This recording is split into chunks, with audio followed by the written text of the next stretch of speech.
Alright, over at the top left side, guys, representing Team SCA Gaming, we have line. Looks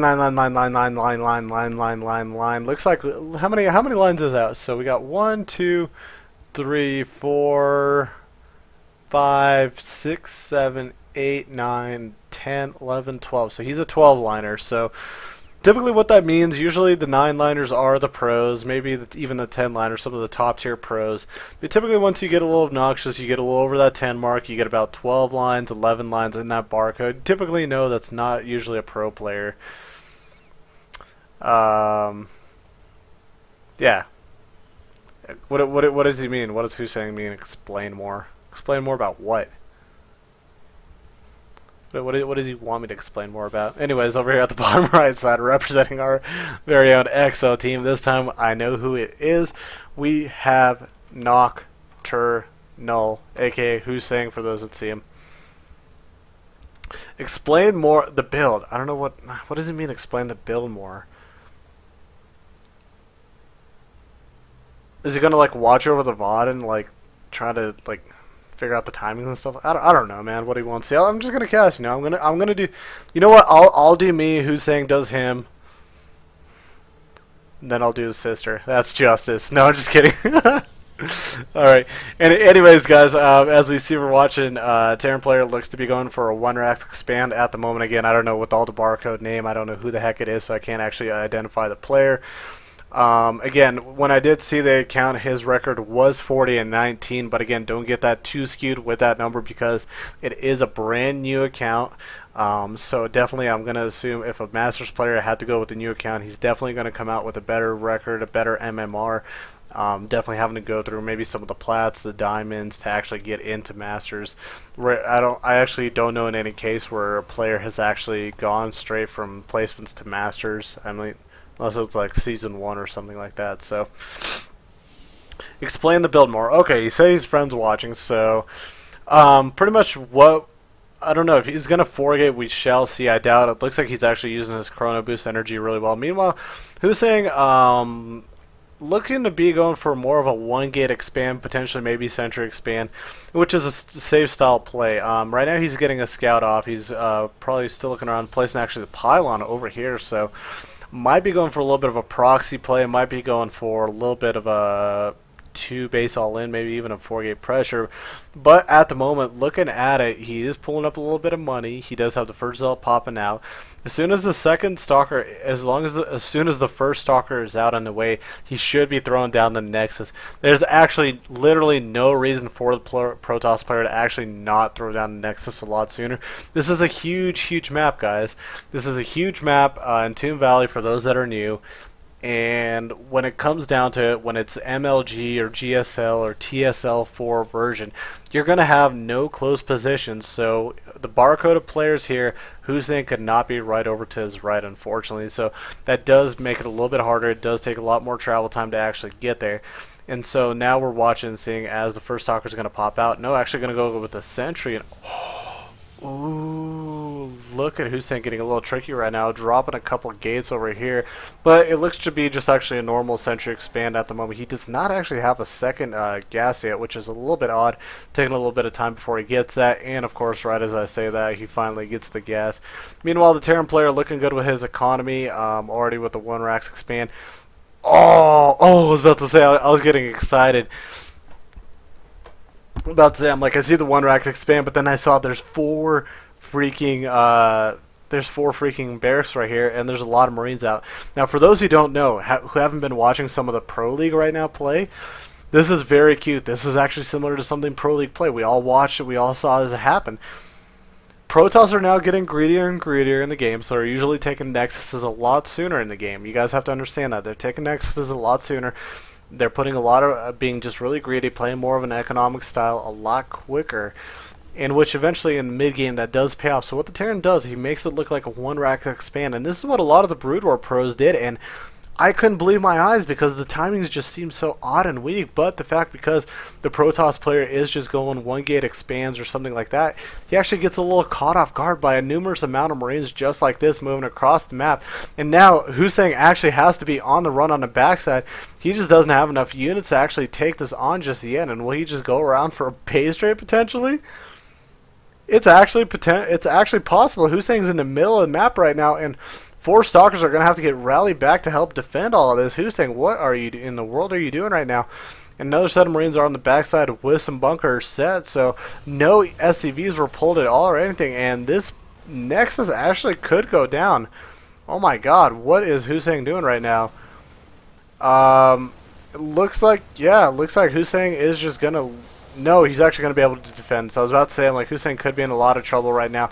But the fact of the matter is, he just has a good amount of Stalkers and Zealots right now. Not exactly the most perfect micro by the Terran player itself. He needs to actually finish off those Zealots there. Those Marines there, he does. And now Hussein could just go back into production. Now on the backside, the Terran player, he is very safe. He does have a couple barracks. Not a couple barracks, he has a couple bunkers. Now he has all the add-on onto his barracks. The factory is done, so he should be adding on... starport very, very soon, as we do see the reactor. Now, oh yeah, this is definitely huge right here. It's still sticking on 3 gate pressure. Again, he's adding an additional 2. Oh, never mind. He's actually just adding a Forge and a Twilight Council and a Robo. So he's actually just gonna go kind of poke up here and do what kind of pressure he can with his army composition.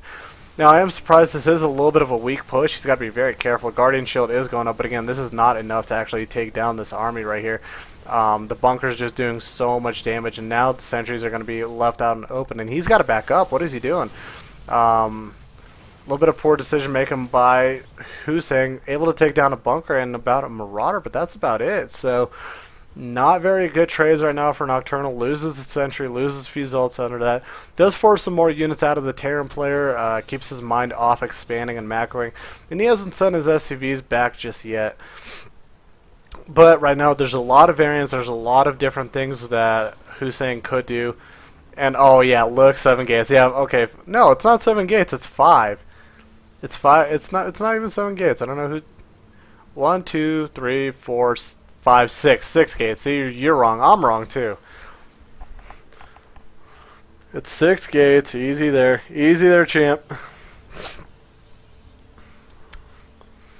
Yeah, no, as we're looking at the scene right now, it just, coming up to standard play. Yeah, no, we got to both go back to kindergarten right now.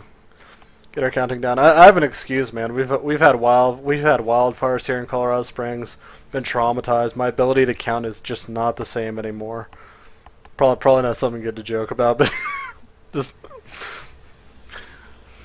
as you see, I like this right now by Hussein. Good job keeping his Stalkers over here on the backside in case any drops do come, because that's typically one of the drop areas. Second one is right over here in this little blind spot at the natural of the Protoss. But overall, it should be good. Charge upgrade is just about done. 1 armor is also, in fact, just about done. Now, he's not going for the double upgrades just yet. It would be helpful, but again, he can't afford it quite yet because he has decided to go into Templar tech. So, looks like he might go that Storm route. Now, this could be really dangerous if he actually doesn't get the High Templars out and get Psionic Storm researched. There could be some big problems on the horizon for Hussein because he actually needs those defensive storms if possible. He actually just used them to form an Archon, and oh, now I know what's going on. Playing Hussein before, he's actually just going to go heavy charge lot Archon for a little while and put a lot of pressure on the Terran player. Because what the Terran has to do, he actually has to micro really hard back, has to stutter step, has to just kite as far as possible. And when there's a lot of charge lots, High Templars going on, it's very hard for the Terran player to be able to handle that. So here we go, stem up. Can he get some force fields down? Oh, missed the force fields and creating a little bit of a choke right there for the Protoss player. And here we go, Archon leading the way. Archon gets dropped immediately. Second Archon to follow and 1 morphing on the backside. Here comes the charge lots pressing forward. These medevacs actually have so much energy on them right now, so they're able to just heal really a lot of units very quack. Yeah, they're able to hear really quack right now. They should be able to heal really quick all the units of the Terran, but right now, exactly with that heavy charge lot army, this is what I was talking about, guys. Right now, that micro standpoint, it's very hard to just constantly micro against charge lots and Archons pushing you back, especially if you're not dragging your medevacs with you. Those Archons in the back will splash the absolute crap out of your army in those medevacs. Those medevacs will fall over, so look at that. Barely. Look at those medevacs barely living. All of them just around 20 or so health. And I mean, those will go down soon. Once those go down, there's no more healing capability for the Terran army.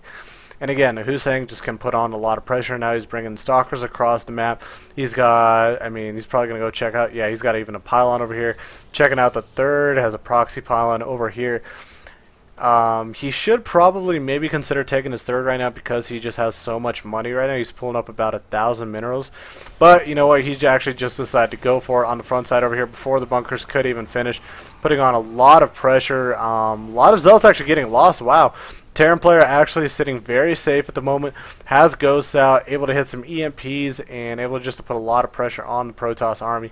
But again, the good story right now for Hussein, he has a lot of Archons, that very tanky splash unit, and it looks like he's thinking about going for round 2, in which I would honestly caution that, because right now, what could happen, he walks up, he gets EMP'd, and then one quick stim could really eliminate a good portion of this army. So without actually High Templars involved within this composition, I think it's very risky to go out. So here we go. EMP's getting thrown down. A lot of energy getting lost by the Protoss army. Zealots are practically naked at the moment, and now Archons are leading the charge. Now what Hussein could do, there we go, he could actually just focus down some of the medevacs and get out of there. But he is going to continue with the pressure. Zealot's getting in here. Bunker burning down. Zealot's going to take down that bunker, and now there's just only a few Marauders left with one medevac, and this is what we're talking about. Without the medevacs, there's no capability to heal all those units, and when they're clumped up, those Archons just do so much. And more units are getting rallied in. More Archons are getting morphed. Oh, it drives me mad that they can just morph without anything, but hey, just too much Protoss. Great for EXO. Another win for us. Going up 3.